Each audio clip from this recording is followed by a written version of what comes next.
What is up, everybody? Welcome to, I guess it's going to be our first actual episode of the 2025-2026 season.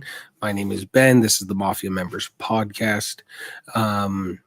Very happy for everyone to be around, so let's get into it. The Mafia Members Podcast.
Alrighty, everybody. Welcome.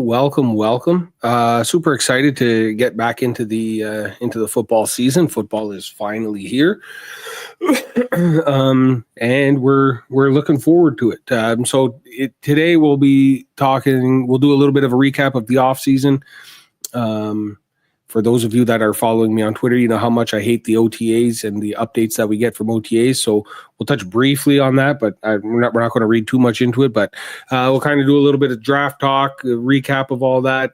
Big kind of off season for me, and then we'll look quickly at the Bills' schedule and the rest of the AFC East team schedule, and kind of see how that all breaks down.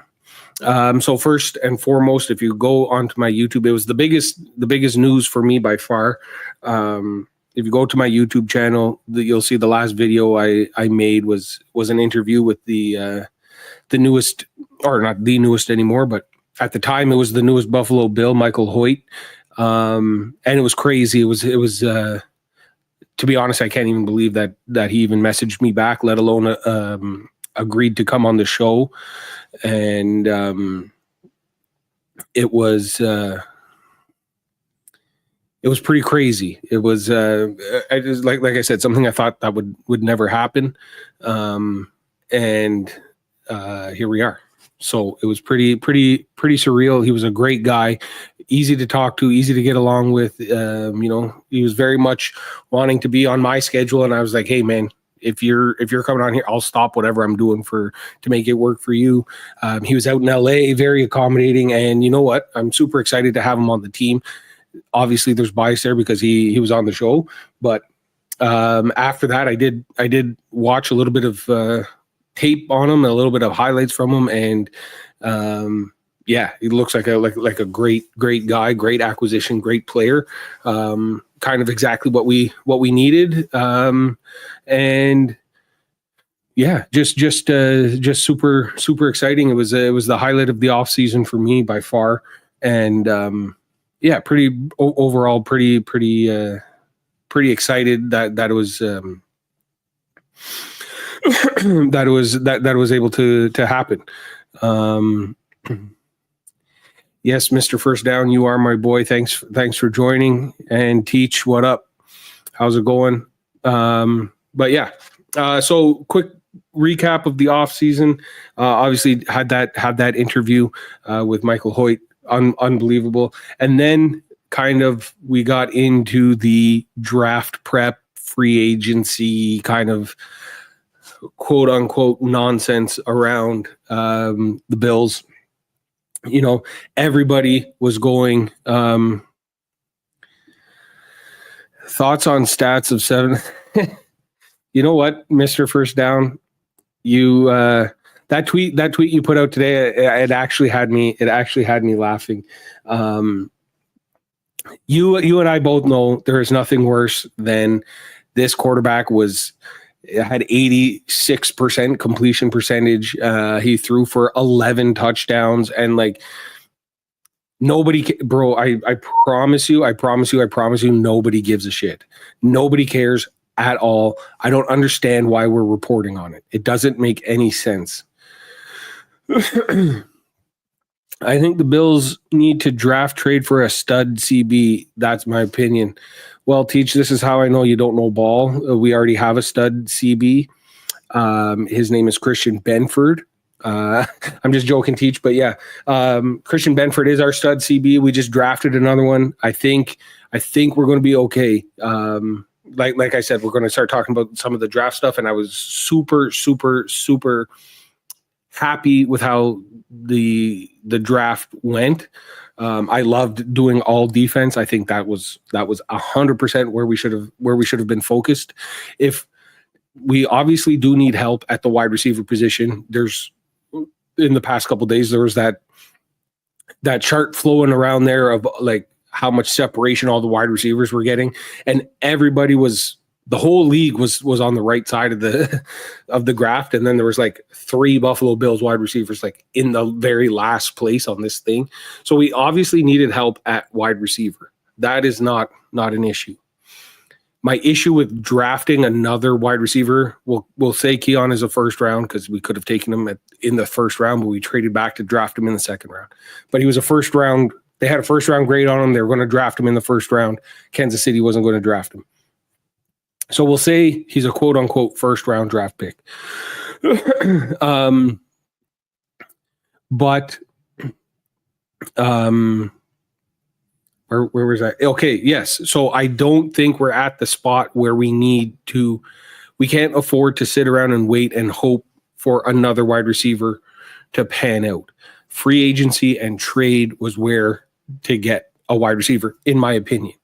Our defense is good enough that we can afford to, do what we did and draft guys who can probably start in the first round, like a Maxwell Hairston is probably going to be able to start. He's probably a starting caliber corner. And our defense is good enough, especially after you add in the Michael Hoyts, the Joey Bosa, if he stays healthy, the Larry Ogunjobis, and kind of all of these moves that we had made. Our defense is going to be okay. And like I said, we're in the win now mode. We don't have the time. We don't have the time to sit around and wait and hope that a wide receiver can get in and up to speed and be able to play in the NFL.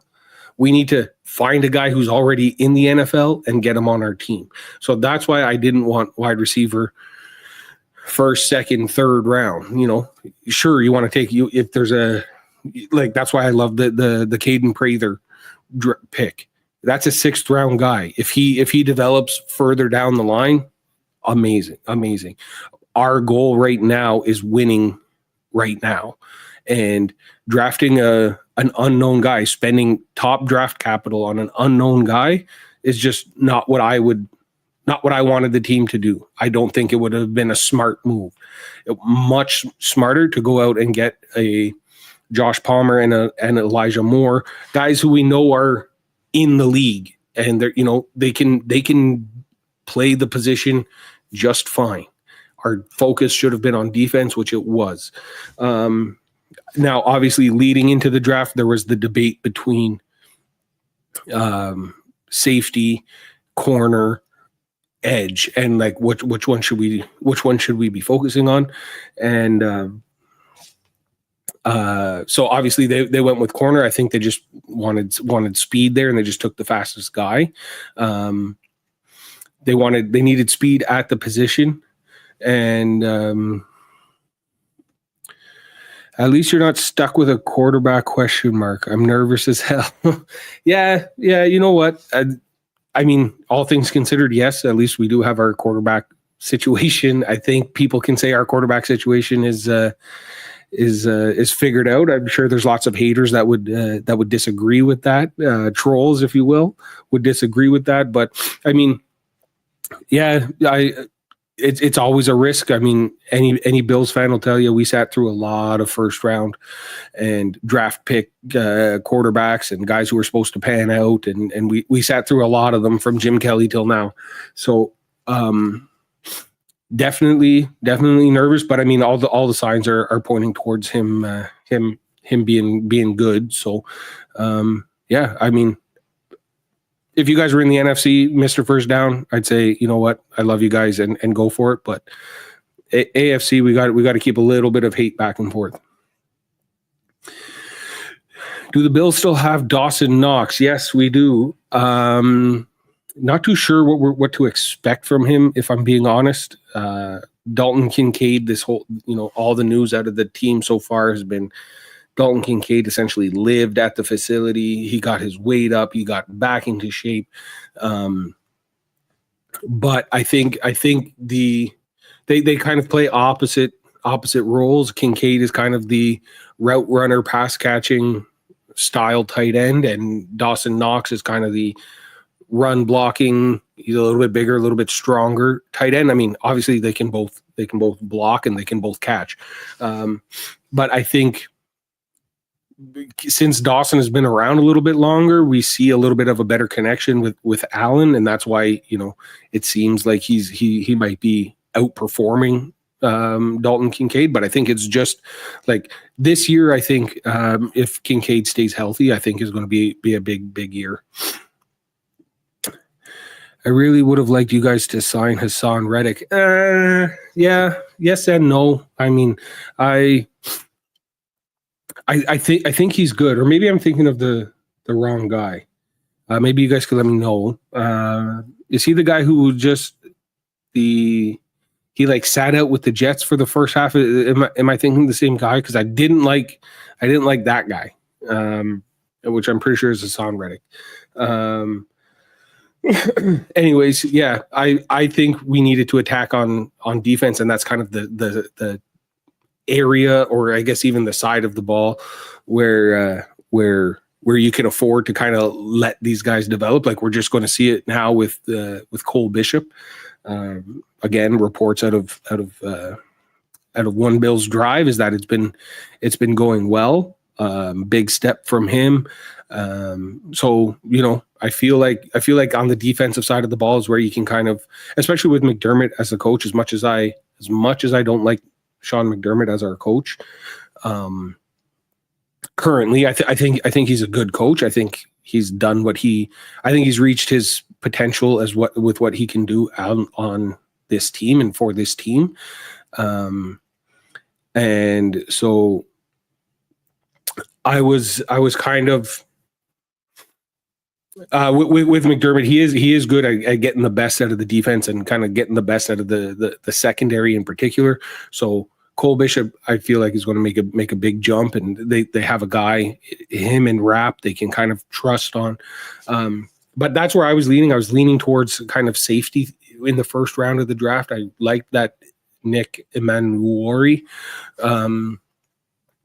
because I feel like if you have a young safety, and now you have another, it's our safety position is insulated with Rapp and Hamlin, and we could have transitioned away from those two guys and had Rapp and another safety grow together and be the next Hyde Poyer situation, and just be two guys that know each other, trust each other, can feed off of each other, understand each other on the field. They can play together for however long. They could be there together for the next 7, 8, 9 years, and you kind of build a little bit of a long-term success at that position. But yeah, I think overall the draft went, as a guy who is defense draft, I know in the middle of the summer there was a whole stuff, especially Bean coming into the radio or going on the radio there and kind of blasting everybody. I think all the I think the draft went good for the team. I think it made our team better, and we addressed areas that we needed to through free agency first, and we go into the draft kind of just being able to pick the guys that we like. Bean does do a good job of that, goes into a draft with no holes, and then can just kind of pick the guys that he likes, or the guys who he has a higher grade on. He can kind of go at them and say, this is the guy that I like, and this is the guy that I want. So overall it was a good off season in my opinion. Now we're at the OTAs stage of the off season. Obviously Josh Allen wasn't there this week, just getting off the I think he's probably out honeymooning, but like we said, I mean, I really don't care what your quarterback's completion percentage is in OTAs. It really doesn't mean anything. It's 7-on-7. It's no pads. It's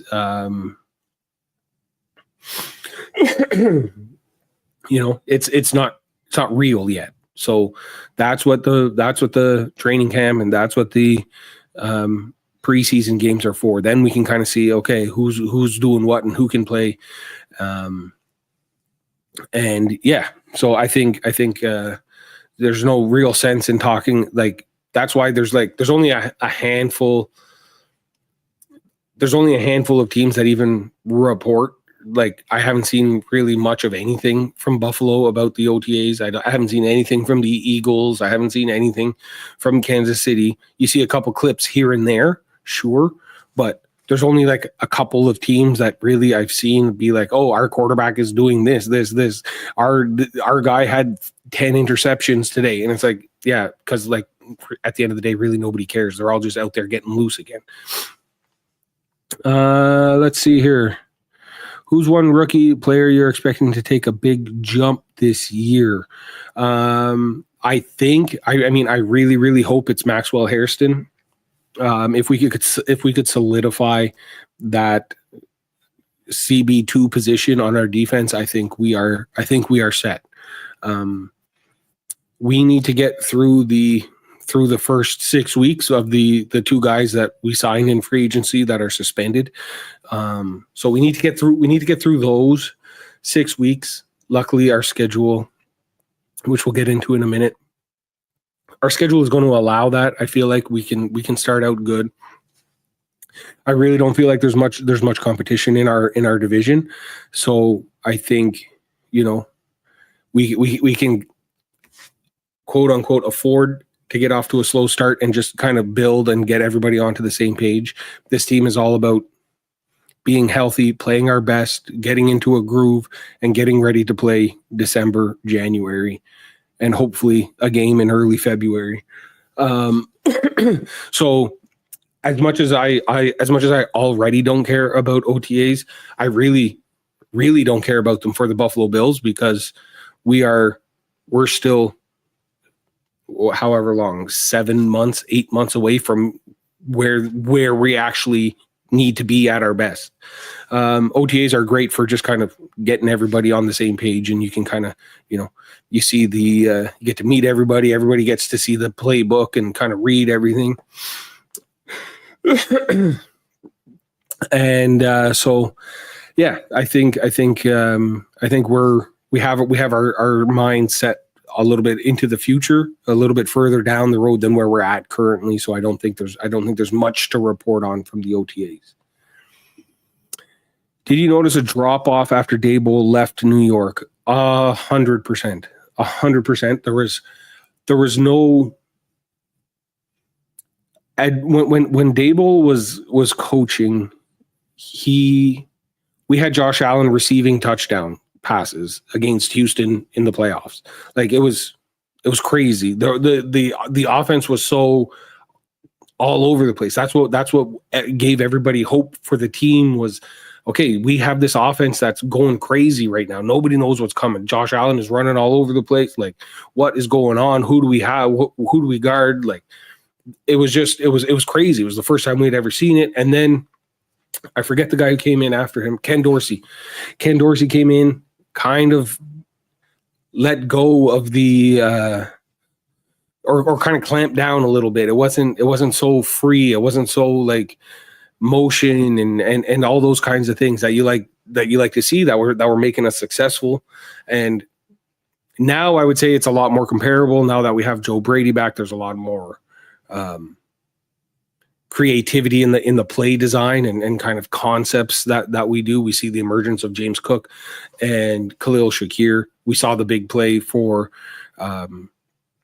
Curtis Samuel against Denver in the playoffs last year, where it's kind of a bunch formation and one guy kind of gets free or whatever. We see clips all the time of Khalil Shakir in a bunch, and then he just kind of drags across the front, and it's like the whole field was wide open for him against the Rams there. So, it was. I mean, there was obviously a big drop off after Daboll. It took our offense a little bit to kind of get over and get back to what we're doing, and that's what we saw last year. I feel like was just a free flowing, pedal to the metal. Like, we're coming, we're scoring, we're moving the ball, we're coming at you fast, and just let's go. And I think that's one of the reasons why I think that works is that's kind of how Josh Allen's mind works. Is he's go, and you can see him all the time on the field being like, every time it'll be 4th and 30, and he'll be like, no, we're going to go for it. That's kind of his mentality of being like, we're going, we keep moving. And I think that's why he kind of meshes well with Joe Brady, is because they both kind of share that. And I think Daboll has that kind of mindset as well, where I think Ken Dorsey was kind of a little bit of like okay, let's be a little bit more strategic, a little bit more analytical, if you will. So that was kind of it for the off season. It was a big off season for me personally. Obviously, we get through the draft. We're here at the OTAs. We're getting ready for. I think we're at what now? 94 days away from actual games of football. That means something. It's the last year inside the Ralph Wilson Stadium. I kind of aged myself a little bit there. I feel like there's a certain age group of Bills fans that will always call it the Ralph Wilson Stadium, regardless of what's going, what its new name is, Highmark or whatever new era it was for a year or two, I think. But yeah, super excited for the kind of some of the things that I think they're going to try and plan to do. One of the things I thought I was hoping that Buffalo, that the team would do for the season was to bring back the red end zones, kind of be a little bit nostalgic. Red end zones, red helmets, kind of get us back into the just be a little bit nostalgic for the last season. And hopefully, obviously, the goal is we are hopefully hosting. We get to put a Super Bowl banner up in that stadium before they tear it all down. That would be the ultimate goal, of course. The Ralph Wilson deserves to have a Super Bowl banner hung in it before they tear it down. So that would be amazing. But yeah, so let's jump into it. I think we'll get into some schedule stuff. So first, quickly, we'll go through the Bills schedule here. Let's see. First game, Baltimore Ravens. That's tough. That's a 50-50. So let me see here.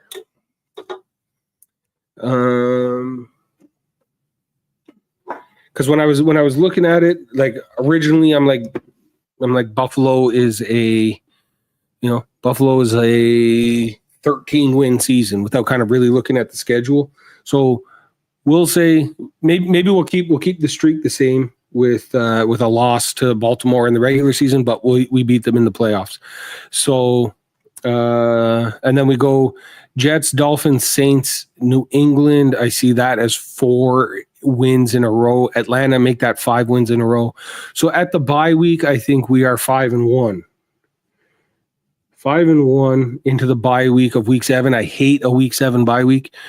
A little bit early. I feel like last year we had the perfect bye week. It was at like week 12 or something like that. So you get to play a little bit, you get the bye week when you need it, get rested up, and then you go out and crush the competition for the rest of the way for a Super Bowl run. So that was that was a little bit disappointing this year to see that we got the early bye week.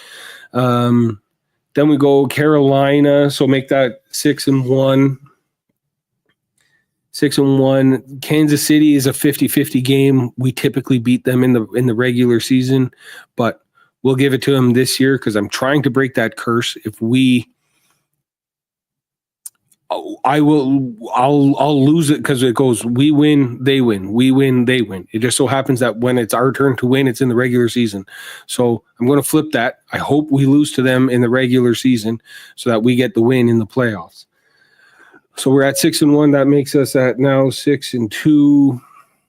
Dolphins, Tampa, Houston. That's 3 more wins. Make that 9-2. Steelers, make that 10-2. Cincinnati. This is kind of when Cincinnati. This is kind of when Cincinnati starts kind of trying to get it together. Typically, they're already a bad team and are fighting to get back into the playoffs. But we'll give that one to them. So we'll be 10-3, and then we finish Patriots, Browns, Eagles, Jets. So Patriots, Browns, Jets. That's another 3 wins. So make that 13. We'll say 13-4. Any of the 50-50 games. Any of the 50-50 games I gave to the other team, just so you know, we're being honest with ourselves. 13-4 season, I feel like is very, very doable.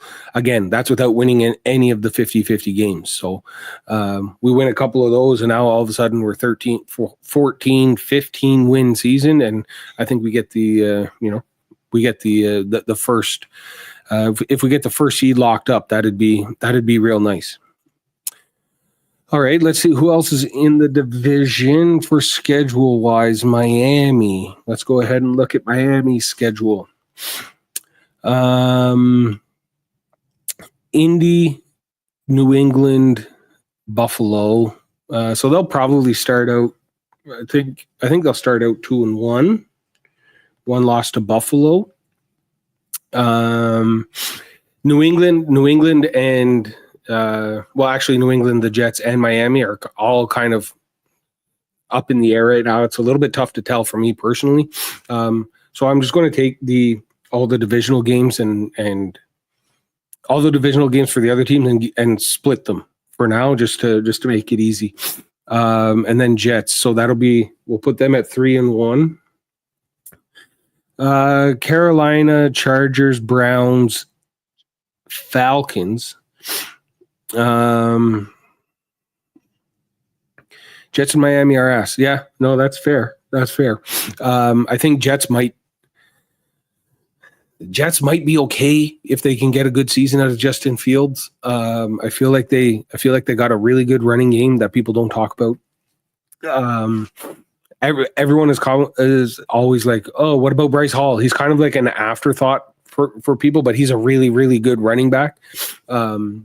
So I think like he's not on anybody's, top 5 running back lists and stuff like that. So, hey, what's up, OTL? How's it going? Thanks for joining. So anyways, we were at 3-1. I think they get a win against, New England, Colts, New England, and Jets. Then it's Carolina, San Diego. Well, not San Diego. LA Chargers, Cleveland Browns, Falcons. I'm not high on the Falcons this year at all. So because they're going to Phoenix now, so it might take him. He might take a little bit of time to figure it out. So I'm not super high on the Falcons. So that's another 2 wins there. So now they're at 5, and another 2 losses, 5-3. And then here we go. Baltimore loss, Buffalo loss, Washington loss, and a bye week. So that is, I had 3 more losses. Now they're 5-6. And in the Miami world, the sky has fallen. They can't bounce back. Everything is crumbling. They're fired their head coach. They'll trade Tua on the bye week. Like that's what'll happen in that 3-game stretch. Is like, I mean, obviously they're not going to fire the coach in the middle of this on the bye week, but you know, that's how it's going to seem on Dolphins Twitter, at least, is like the sky is falling and nobody knows what's going on. And it's going to be mayhem, and I'm going to be sitting back and enjoying it. So we have them at 5-6 for their bye week. Saints, that's a win, 6-6. Jets, we already said that they would win, so now they're going to lose that game. So that's 6-7. Steelers, that's an easy win. Steelers are no good, 7-7. Bengals, that's a loss, 7-8. Tampa, that's a loss, 7-9. And then New England, we already gave them a win against New England, so now it's a loss against New England. So now it's going to be 7-10. So 7-10 for the Dolphins. And then, so I'm just going to do this for the other 2 teams, and then we'll kind of see the record at the end of it, and kind of see where the chips fall as far as standings. The Jets. Can I see? Okay. So they go Pittsburgh week 1. That's an easy dub. 1-0. Bills, they move to 1-1. Tampa, Miami, we'll give them Tampa, Miami. Yeah. So we'll give them a loss to Miami or to Tampa. So that makes them 1-2. And then a win against the Dolphins makes them 2-2. Dallas is a tough one for me this year. I mean, Dak is good enough to win you some games. They just got George Pickens, which was a huge move for them. I'll give that one to Dallas. So that makes them now 2-3. Denver, I think, is just a better team, so that makes them 2-4. Carolina, they're now 3-4 because that's an easy dub. Bengals, that's a loss, 3-5. Cleveland, that's an easy dub because they have no chance of anything. So they are 3-6. Oh, no, sorry, 4-5 now. New England, we'll give them a win there, 5-5. Baltimore loss, 5-6. Falcons win, 6-6. Miami, we already picked a win against Miami, so now it'll be a loss against Miami, so they'll be 6-7. Jacksonville. I don't know how I feel about Jacksonville. I think Jacksonville pulls that game off. I mean, obviously, if you're playing Jacksonville and it's a road game, there's always a chance that it's in London because that's like a home field advantage for Jacksonville. I don't know. Maybe it is, maybe it isn't, but we'll give Jacksonville the win there. So that makes them 6-8 now. Saints, that's an easy win for the Jets, 7-8. Patriots, they already beat them, so we'll give them another loss there, 7-9. And then another game against Bills. If we're sitting, guys, they might pull that one out, actually, to be honest. But for predicting it right now, that's a loss to the Bills. So that puts them at 7-10 at the end of the season. That's for the Jets. And now we bounce over to the last team in the division, the New England Patriots. So week 1, Oakland, that's a win. Miami. Yeah, Miami. So what did we say? We'll give them a win there, 2-0. Steelers, easy win, 3-0. Carolina, wow. Okay. New England Patriots starting out 4-0, and they are just going to be on fire. Tom Brady is reincarnated in Drake May, and look at how good Stephon Diggs is, and look at all that and that. Look, we're 4-0, we're 4-0, we're back, we're running the division. Boom. Buzzsaw, week 5 loss to the Bills, 4-1. Saints, that's an easy win, 5-1.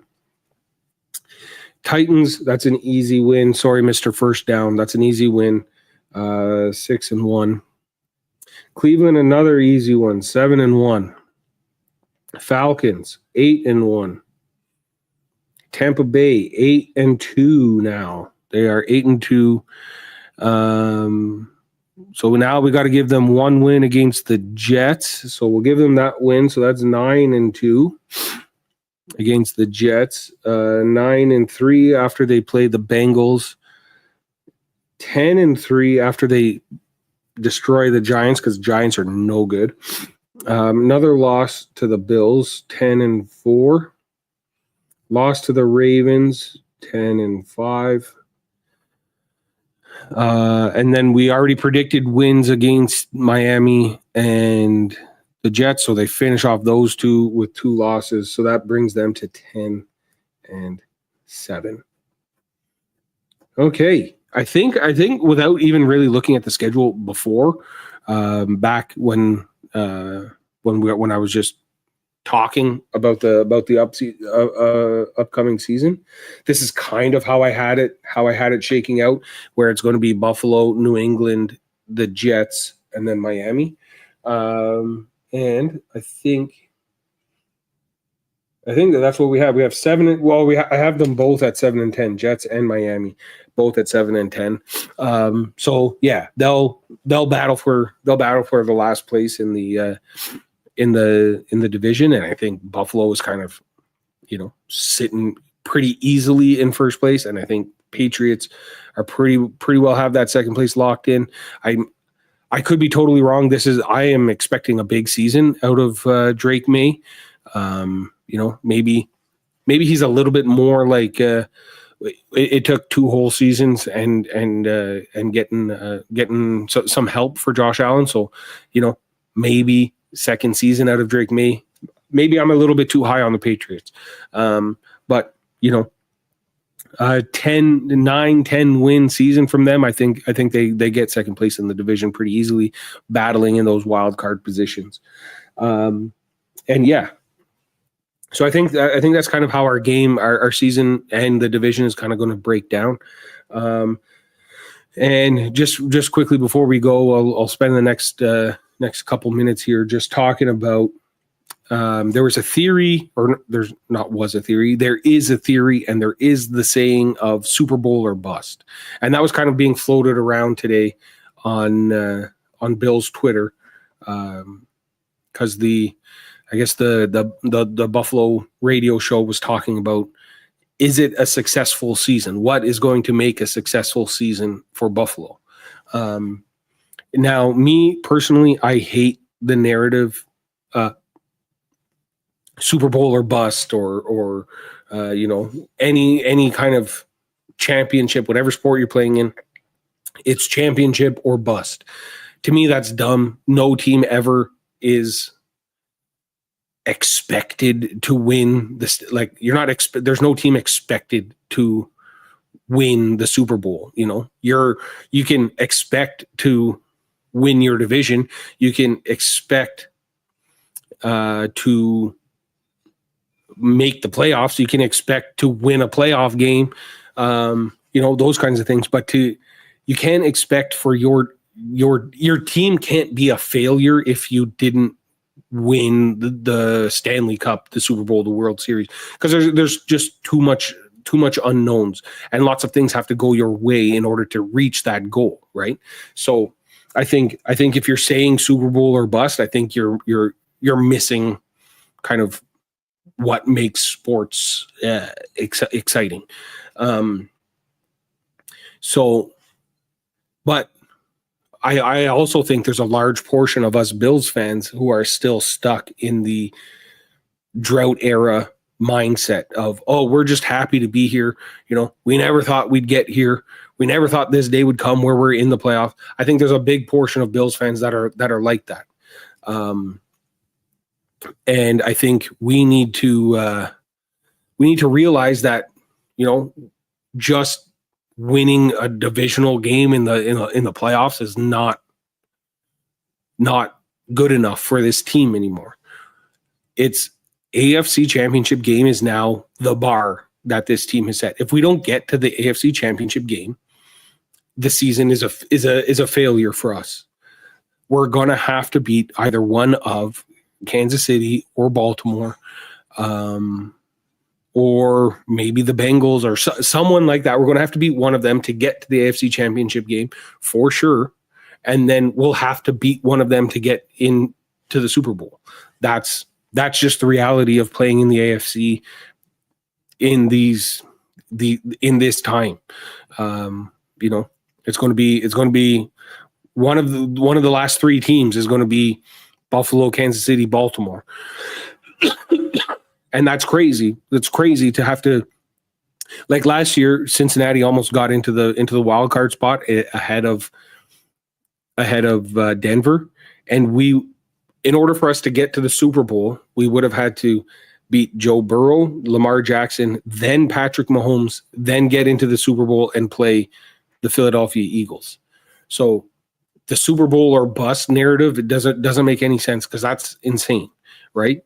So I just think there's lots of stuff that has to go your way. But I think it is safe to say that you can expect to make the AFC Championship game, and I think that's what Buffalo is. I think that's what Buffalo should accept as their bar. We're no longer in the drought era. Making the playoffs and winning a playoff game is not going to cut it anymore. Josh Allen is too good of a quarterback, and the team is too good around him for us to not have a Super Bowl appearance. And that's mainly, when you talk to Bills fans and when you watch their games, the main issue is it's lots of bad coaching, lots of bad coaching decisions, lots of poor defensive plays. We all remember 13 seconds. That defense that came out with 13 seconds left in the game, everybody could have killed McDermott. There's lots of times where I don't know if it what the issue is. Is the moment too big for him? Or are we now getting to elite level coaches that are out coaching him? Maybe, but probably. Andy Reid is probably a better coach than Sean McDermott. I don't think anybody argues that. So, I think this season. I said it last season. McDermott did enough last year. Nobody thought we were going to be any good last year, and then turned out to be one of our better seasons. He did enough to save his job last year. Absolutely, he did exactly, or he did more than what people thought, and he did more with less last year. So he did enough to keep his job secured. If we go into Kansas City, or Kansas City comes into Buffalo, or we go into Baltimore, or Baltimore comes into Buffalo, if we play one of those two teams and we get eliminated in the playoffs before we get to the AFC Championship game, I don't know what else to tell you. It's at this point, it's not about if he's a good coach or not. It's about just shaking things up. It's about we cannot continue doing things how we've been doing them. Eventually something's got to give. Eventually we got to change something. And it's easier to replace your coach than it is to replace a Josh Allen. You know what I mean? We're not going to find another Josh Allen. You can find other coaches. So I don't know. Me personally, I think McDermott's time was done a little while ago. But like I said, he did well enough last year to keep his job, to stay on the to at least get another shot at doing it again. And if it doesn't work out, then if this season is a failure, and like I said, a failure is not getting to the AFC Championship game, then sorry, I don't know what to do at that point. Hot Take City, what is up, brother? Thanks for joining. Happy to see you in here. There's no way Tua finishes his career in Miami. Yeah, no, there's no chance of that for sure. I think he's backup material somewhere else. I think is kind of how it's going to be. Obviously, there'll be other teams that that are in need of a starting quarterback, and they'll give him a shot for a couple of years. They'll sign him to one of those, like whatever Kirk Cousins signed for last year with Atlanta, 4 years where you really only got to pay you 2, so you can walk out the door after that, and you can try that somewhere else. And he'll maybe bounce around the league a little bit, like a Jameis Winston style, where he's kind of all over the place, signing 1-2 year deals all over the place. But yeah, I see him. I definitely don't see him retiring in Miami. Alrighty, guys, thank you very much for joining. This is happy to be back. Thank you very much. We will continue just trying to put out good Bills content. So let me know. You can find me on Twitter at Mafia Members Pod, Mafia Members Podcast on YouTube, anywhere you guys, if you guys are looking for great, what I think is great Bills content, let me know. Thank you, Teach. Thanks for showing up, and as always, go Bills.